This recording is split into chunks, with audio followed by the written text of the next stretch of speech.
Présentement, dans le terrain intérieur de Paintball Mirabel avec Tiradi. Tiradi, j'ai le goût de jouer. J'ai le goût de participer à un scénario. Est-ce que tu as quelque chose à me proposer? Ouais, je te proposerais le Médic. Médic? Ben, le Médic, en fait, c'est tu pars 2 points de départ normal. Les joueurs meurent normalement, sauf 2 joueurs qui ont des vestes sur eux ou ben non, des brassards.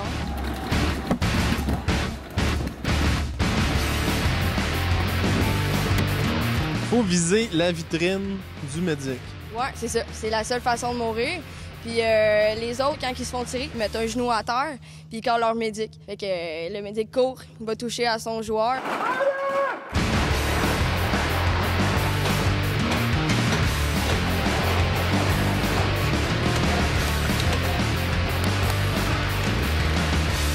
Et si t'es capable d'atteindre la visière de l'autre Médic, là, tu viens de gagner la partie. Tu me niaises pas, là? C'est moi qui vais faire le Médic? Ouais, c'est toi qui vas faire la Médic.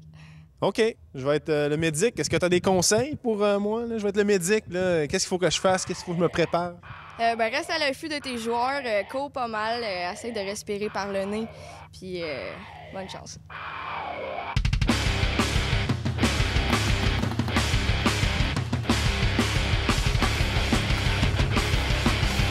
Mettons que j'ai pas d'habileté athlétique particulière. Est-ce que je suis dans le trouble? Ouais, un peu.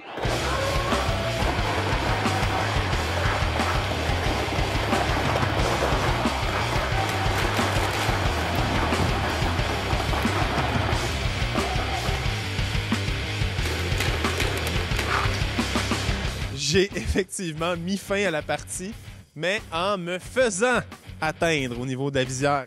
Mais je l'avais, l'autre Médic. Je l'avais dans un coin, sauf qu'il y avait un de ses chums en arrière. Et lui, il m'a fait mal. Est-ce que tu avais prédit ça? Ouais, quand même, j'avais fait un vote mental, c'était pas mal ça. Qu'est-ce que j'aurais pu faire de différent pour gagner le match? De te cacher moins. Non, ben en fait, c'est ça, c'est que t'étais caché à une coupe de place, puis c'était d'un petit peu plus bouger, peut-être avancer plus que de rester en arrière. C'est sûr qu'il faut que tu checkes tes joueurs quand même, mais d'avancer pareil pour aller essayer d'aller chercher l'autre Médic.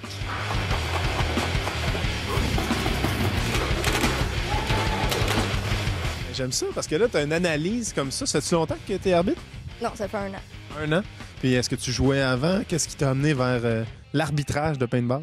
J'ai joué souvent, puis c'était plus l'adrénaline que ça donne, puis le défoulement que ça donne aussi, là, parce que, tu sais, on prend tous les groupes en charge, puis on gueule toute la journée, fait que ça défoule pas mal, puis c'est cool. Sur le terrain, justement, la responsabilité de l'arbitre, c'est quoi les tâches, c'est quoi les situations qui peuvent arriver? Ben, on place les joueurs, on leur réexplique rendu sur le terrain c'est quoi exactement le but, parce qu'on l'explique dans zone neutre, mais sur le terrain, c'est important de leur réexpliquer les limites du terrain. Ah, gars, vous n'avez pas le droit d'aller telle place, oubliez pas, c'est ça le but du jeu, puis tout ça.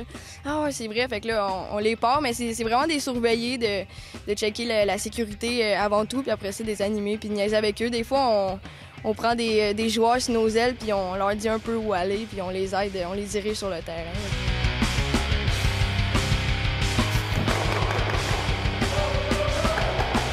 Merci beaucoup, Tiradi, pour ces explications. Puis la prochaine fois, je vais être meilleur. Ouais.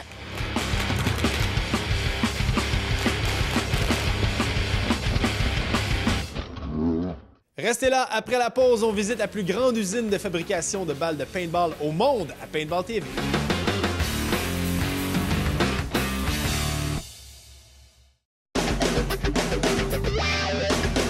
Paintball TV et Paintball Mirabel vous gâtent avec un beau concours. Tout au long de la saison, notez les indices. Voici d'ailleurs votre indice de la semaine. À gagner un forfait high-tech pour vous et 4 de vos amis chez Paintball Mirabel, comprenant tout le nécessaire pour passer une journée incroyable de paintball. Pour participer, présentez-vous le 24 avril prochain à l'opération Fonte des Neiges chez Paintball Mirabel avec en main tous les indices. Bonne chance!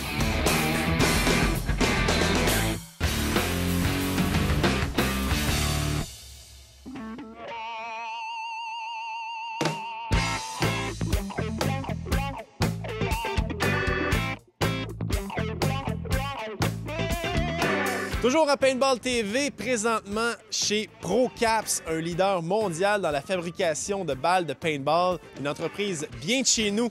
Je suis en compagnie de Mathieu Chard de chez ProCaps. Mathieu, merci beaucoup de nous recevoir ici à l'usine, mais j'aimerais savoir en commençant, comment on devient un leader mondial dans la fabrication de balles? Nous, ça fait depuis 1998 qu'on fait des balles de très haute qualité. On roule notre usine 24 heures sur 24. On est la plus grande usine mondiale à faire des balles de paintball. Mathieu, des balles de paintball, on est habitué d'en voir, d'en manipuler, mais on n'a aucune idée de comment c'est fabriqué. Vous faites ça comment ici chez ProCaps? Nos machines, c'est des machines pharmaceutiques. Créer une balle de paintball, c'est très similaire à créer une balle de savon ou une pilule de vitamine E. Donc, c'est simple. On utilise la gélatine liquide qu'on transforme en feuilles de gélatine par un refroidissement. Et les deux feuilles arrivent en même temps, sont coupées et scellées très rapidement pour créer la balle. Et en même temps qu'elle est encapsulée, on insère notre remplissage EcoFil. La balle, elle sort, elle est séchée, puis elle est prête à être tirée. Combien de modèles différents vous avez de balles? Aujourd'hui, on fabrique présentement 584 sortes de balles différentes. Il y a vraiment une balle pour chaque type de joueur. Du scénario au speedball, on peut retrouver de tout. Sur une variété de 584, quelque part, tout le monde peut avoir son compte. Mais c'est quoi les différences entre chaque type de balle? On fabrique des balles scénario typiques pour aller à travers la forêt, une balle un peu plus camouflée avec une coquille un petit peu plus dure pour aller à travers les marqueurs scénario. Notre balle de tournoi est conçue pour être extrêmement précise, exactement comme notre balle de scénario, mais très cassante. Ça veut dire qu'à 150 pieds, le joueur adverse, il va la recevoir, elle va pas rebondir, puis elle va casser. Mais pour un joueur de Milsim, ça éclate dans les fleurs, là. Je pense que c'est peut-être pas bon pour eux autres. Non, ils cherchent vraiment une balle qui peut traverser les petits arbustes, la broussaille puis les feuilles. Tu m'as mentionné l'EcoFil tout à l'heure. C'est quoi ça? L'EcoFil, c'est notre formule environnementale. Typiquement, dans les balles de paintball, quand on la tire, la balle éclate, il reste des morceaux de coquille, puis évidemment, il y a le splash sur les obstacles, puis dans la forêt. Nous, on essaie de protéger notre environnement. On a créé une balle avec un rempli qui se lave très facilement. Dès qu'il y a un orage, tu le vois plus. La balle se dissout dans le gazon, puis il n'y a aucun dommage pour qu'on puisse garder nos forêts, nos terrains de jeu propres. Mais est-ce qu'il y a un moyen pour un joueur à la maison de vérifier si sa balle est écologique? Oui, très facilement. On prend une bouteille d'eau, on la vide un petit peu, on casse une coquille et on met le rempli dedans et on brasse. Si la balle n'est pas environnementale, on va voir qu'il y a une couche de rempli qui va coller aux parois de la bouteille d'eau.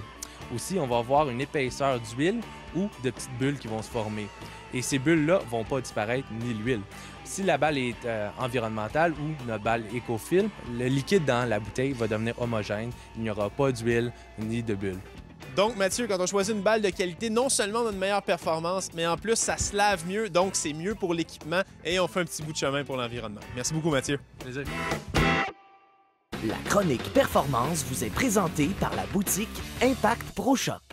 À la chronique Performance Impact Pro Shop, il répond à nos questions. C'est notre expert, Steve Jobin.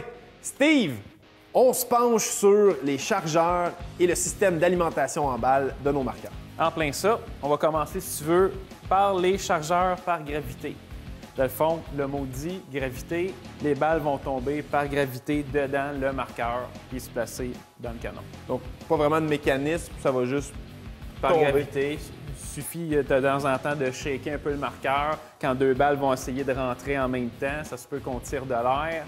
On voit ça, on shake un peu, les balles se replacent dedans, on continue notre partie. Avec le système par gravité, il y a plusieurs chargeurs qui vont fonctionner. Ceux-là qu'on a ici sont électroniques. En plein ça sera pas tellement compliqué. Il va y avoir un agitateur dedans le fond du chargeur qui va brasser les balles et les fournir au marqueur. Donc, on n'a pas besoin, si on a deux balles qui veulent entrer en même temps, de brasser le marqueur. En plein ça, on allume au début. La petite étoile tourne, nous place nos balles dedans notre marqueur. Ça c'est continu, ça n'arrête jamais. Il va stopper. Dès qu'il va avoir une résistance, il va arrêter. Puis à chaque coup qu'on va tirer, bien, il va nous remplacer notre balle qui est partie. Donc, ces chargeurs-là électroniques fonctionnent avec le système par gravité, mais il y a d'autres systèmes d'alimentation des balles. Oui, il y a les systèmes mécaniques qui se font avec un retour d'air. Dans le fond, c'est pas compliqué. À chaque coup de détente qu'on va donner, notre étoile va tourner et nous chambrer une autre balle. OK. Et ça, ici, tu le fais avec le doigt. Oui. Mais comment ça fonctionne? Le marqueur le fait automatiquement? Oui, il le fait automatiquement. On appuie sur la détente, notre balle part, il y a un retour d'air, ça passe par les petits tuyaux sur le côté ici, ça vient faire tourner notre étoile. Donc, toujours pour alimenter en balle notre marqueur. En plein ça. Donc, au niveau des chargeurs pour ce système-là, j'en vois 2 ici. Oui. C'est quoi la différence entre les deux? Le look, on a un plus profilé, les deux vont contenir la même quantité de balles. Donc, au point de vue de la performance, il n'y a pas de différence. Non. Ça, ici, c'est pas un chargeur comme les autres. Ça a l'air tout petit. À quoi ça sert? Ça va être le même type de chargeur qu'on vient juste de voir, c'est juste qu'il va contenir moins de balles. C'est pour ceux qui veulent augmenter le niveau de la partie pour aller chercher un peu plus de réalisme. Là, je vois qu'il y a des séparations. Est-ce qu'on peut en mettre moins? Est-ce qu'on peut les séparer? On ne peut pas les séparer, mais on peut les couper pour mettre effectivement moins de balles dans notre chargeur. Donc, augmenter volontairement son propre niveau de difficulté. En plein ça. Il y en a qui vont pousser le réalisme au maximum et ça, je pense que c'est un marqueur qui peut le permettre. Oui. Dans le fond, ce marqueur-là est comme les vraies armes. On va mettre les balles dans le magazine.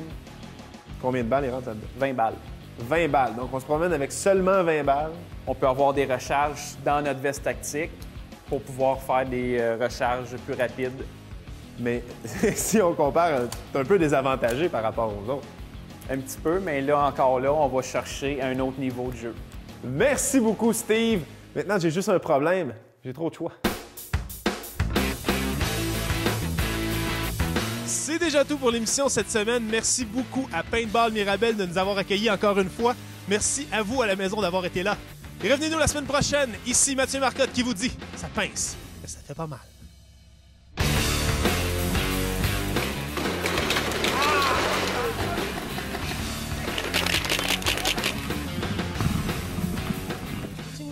Vas-y.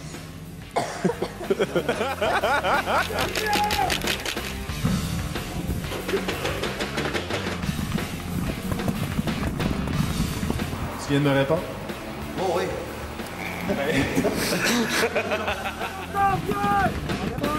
Le ballet, ça te tentait pas? Non. Cette émission vous a été présentée en collaboration avec Paintball Mirabel et grâce à la participation de la boutique Impact Pro Shop.